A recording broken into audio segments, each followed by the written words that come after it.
faut jamais perdre de vue au moins deux éléments.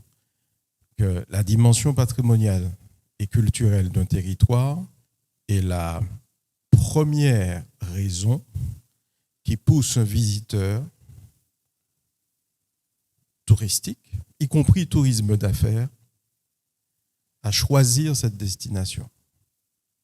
Ce n'est pas moi qui l'invente, ce sont des chiffres d'études internationales, ça va au-delà du territoire français. C'est-à-dire que même pour le choix d'un séminaire, d'un colloque, et pour tous les déplacements privés, personnels dans le cadre touristique, le premier facteur qui va jouer en faveur du choix de telle ou telle destination, c'est l'attractivité patrimoniale et culturelle du lieu. Ça, c'est un premier postulat. En ce qui concerne le territoire français, sur l'aspect économique et industriel, la dernière étude, qui a quand même une dizaine d'années, donc ça nécessite effectivement peut-être une révision. Le chiffre d'affaires de l'industrie culturelle sur le territoire français était plus élevé que celui de l'industrie automobile. Ça remonte à une dizaine d'années. Alors, ça peut paraître exagéré. Ce n'est pas le cas. Et mon dernier propos, juste avant de présenter Tropicatrium, parce que nous avons malheureusement tendance à circonscrire l'activité économique culturelle au moment de la monstration, c'est-à-dire au moment de la diffusion. Voilà. Ah ben oui, ils ont dû payer des techniciens, ils ont dû louer du matériel, etc. Ça, c'est un maillon de la chaîne. Mais en ce qui concerne Tropicatrium, sur l'hébergement, nous sommes l'un des plus gros clients des hôtels de Fort-de-France. Pas faire de publicité, celui qui n'est pas loin d'ici ou ceux qui sont à proximité. Nous sommes le plus gros client de ces hôtels parce que nous hébergeons des artistes, pas seulement pendant la haute saison, mais de janvier à décembre. Nous sommes l'un des plus gros clients des agences de voyage et de certaines compagnies basées en Martinique. Parce que nous faisons voyager des artistes de janvier à décembre. Alors là aussi, ça peut peut-être paraître exagéré. Alors, je vais vous donner un chiffre. En ce qui concerne l'hôtel Simon, l'année dernière, nous avons, ce qui est un de nos hôtels que nous sollicitons. On a eu à peu près sur l'année une consommation de 250 000 € d'hébergement. Sur l'hôtel Simon, uniquement. Voilà. Donc, voilà, on n'est pas dans de la poésie économique. Hein. On est vraiment dans... Maintenant, sur la partie lien social, il ne faut pas distinguer la vertu sociale en termes de lien de la culture de l'activité économique. Parce que la culture apporte, effectivement, contribue au bien-être du citoyen. Quand le citoyen se sent bien, il consomme plus. Donc même de manière indirecte, une offre culturelle, une pratique culturelle, une accessibilité à la culture sur un territoire favorise la consommation. On sort de la salle de spectacle, on se sent bien, on va au restaurant. On n'y serait peut-être pas allé ce soir-là. Voilà. Bon, c'est un exemple. Il y en a d'autres. En ce qui concerne Tropicatrium, nous sommes un établissement public de coopération industrielle et commerciale.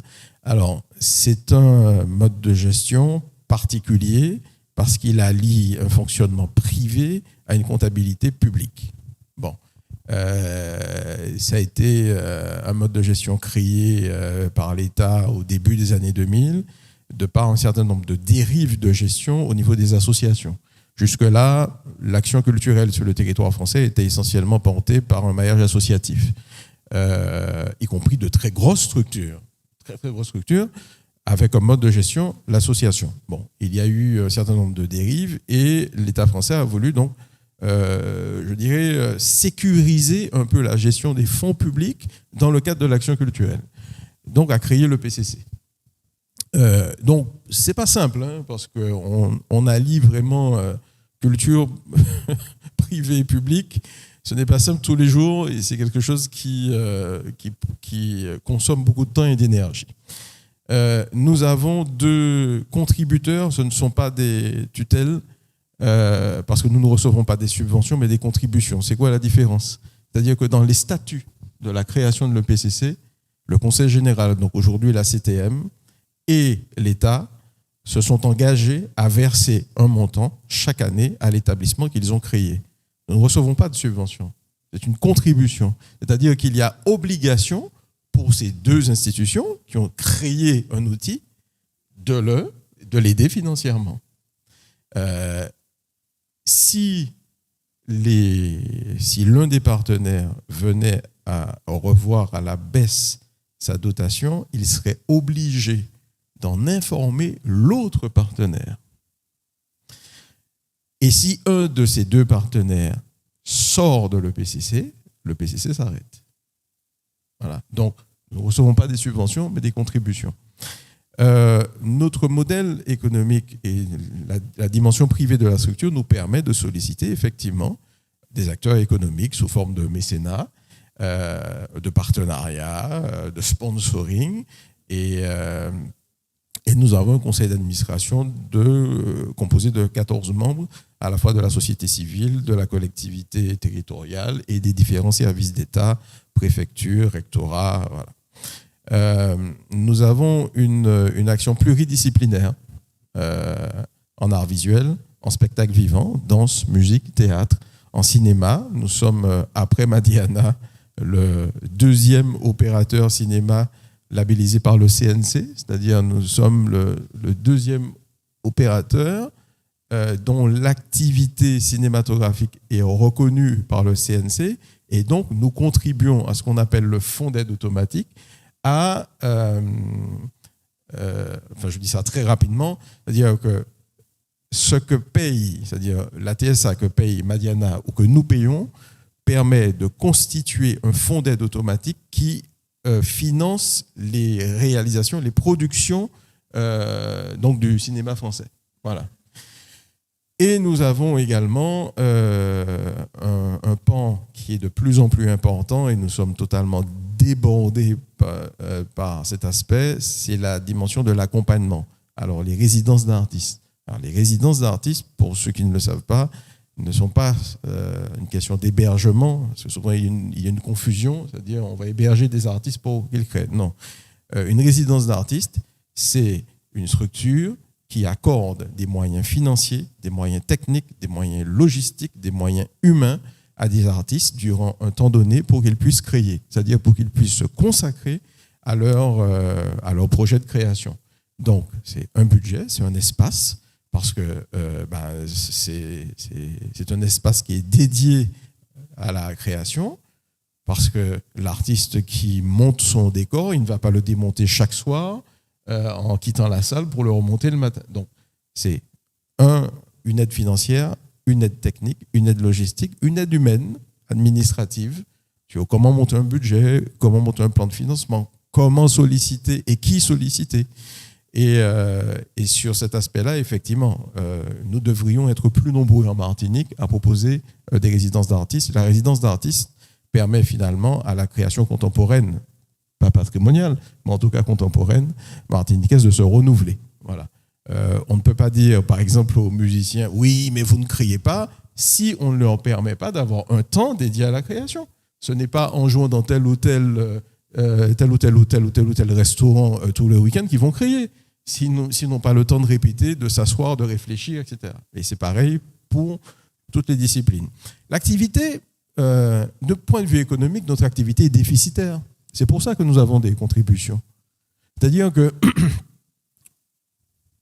pour qu'une activité, pour qu'un spectacle soit ne serait-ce qu'équilibré, nous ne pourrions pas vendre des tickets à 30 euros. Chaque spectacle serait vendu 80, 90, 100 euros.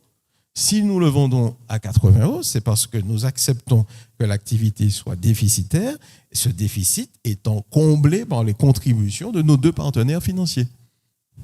Voilà. La direction, le directeur, la directrice sont choisis sur présentation d'un projet, un projet qui s'étend sur 3 ans.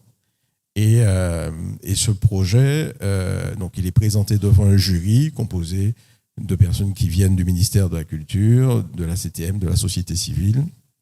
Et c'est le projet, en réalité, qui est retenu, non pas la personne. Et bien sûr, la direction rend des comptes 3-4 fois par an au conseil d'administration, pas seulement pour la bonne gestion des fonds publics. Je précise que notre banque, elle est juste en face de nous, c'est le Trésor public, c'est la DRFIP. Et voilà, donc notre agent comptable est un agent du Trésor public. Je vous assure que ça vous inspire effectivement une gestion assez rigoureuse de vos comptes. Mais c'est surtout la bonne exécution du projet artistique et culturel. Voilà.